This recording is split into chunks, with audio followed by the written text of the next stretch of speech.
आदाब और नमस्कार, मैं हूं सुल्तान कुरैशी और आप देख रहे हैं भिवंडी समय न्यूज।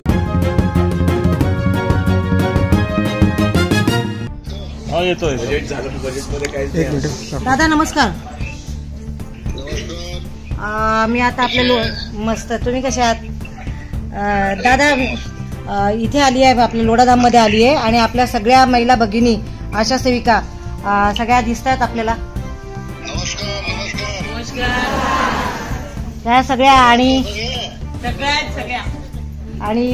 पहिल्यांदा तुमचा आभार मानते की माळी साहेबांनी आमची अत्यंत छान सोय केली, सगळ्यांची राहण्याची पण आणि जेवणाची पण। आता बहिणी म्हणून तुमच्याकडनं अजून एक आमची इच्छा राहील की तुम्ही यांची मागणी सरकार दरबारी पोहोचून, कारण की तुम्ही सरकारात आहात आणि त्यांच्या मागण्या ज्या प्रस्तावित आहेत त्या मागण्या मान्य व्हाव्यात आणि उद्या मुख्यमंत्री साहेबांचा वाढदिवस आहे त्याचं रिटर्न गिफ्ट यांना मिळावं। आणि केंद्र सरकारमध्ये 2018 पासून तर त्या महिलांना तिकडे रिक्रुटमेंट मिळालेलं नाहीये। या सगळ्या ज्या मागण्या आहेत तर त्या जर साहेबांपर्यंत पोहोचल्या आणि मोदी साहेबांपर्यंत जर पोहोचल्या, या सगळ्या महिला आहेत साहेब, आणि तर तुमच्या माध्यमातून हे काम लवकर होऊ शकतं। आणि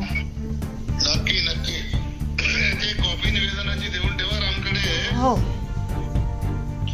मी मुख्यमंत्री उपमुख्यमंत्री दोन्ही त्यांच्याकडे पोहोचून तुम्हाला प्रॉपर मदत करेन। तुम्ही आशा वर्कर आपल्या ज्या भगिनी आहेत, कोरोना काळात खूप चांगलं काम केलंय, सगळ्यांनी जीव धोक्यात घालून काम केलंय, त्यामुळे तुम्हाला मदत करणं हे मी माझं भाग्य समजतो। आणि थँक्यू वेंकटजी, काय गरज नाही, तुम्ही सगळ्या बहिणींची सेवा करायला मिळणं म्हणजे काय चांगलं। आता तुम्ही माझ्या एका शब्दावर तयार झालात लगा। आणि दुसरं असं की उद्या त्यांच्या पूर्ण महाराष्ट्रातनं अजून 25-30 हजार महिला येणार आहेत ठाण्यामध्ये, तर जर लवकर मागणी मान्य झाली तर त्यांना आपण आहे तिथेच रोखू शकतो असं। बरोबर। हां, ठीक आहे सर।